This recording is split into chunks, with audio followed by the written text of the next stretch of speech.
یک دفعه با خود تصور بکنید که من انسان کوچکی که الله متعال به من خوبی ها را نصیب کرده، مرا انسان خلق کرده، مرا مسلمان خلق کرده، مرا در امت پیامبر قرار داده، شب روز مرا توام میبخشد، از نوشیدنی ها به من میده، زیر بار نعمت های پروردگار قرار دارم، قلب من حرکت داره، جسم من حرکت داره، دستای من حرکت داره، چشم من میبینه، گوش من میشنوه.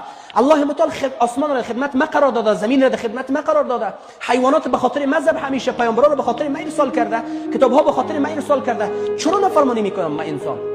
چرا در مسیر غیر خدا قدم میگذارم؟ چرا ما انسان با وجود از اینکه انرژی که از طعام و نعمت های خدا میگیریم او را در ضد خدا استفاده میکنیم؟ این چه قسم بندگی هست؟ این چه قسم اطاعت و فرمانبرداری هست؟ این دست را الله به حرکت آورده، این را در ضد خدا استفاده میکنیم. این گوش را خدا به شنوایی آورده، این گوش را در مخالف خدا استفاده میکنیم.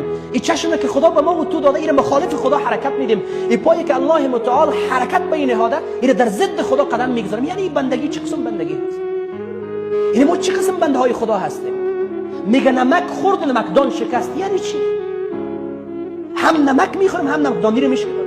عجب بنده های. مسیر توبه باز هست.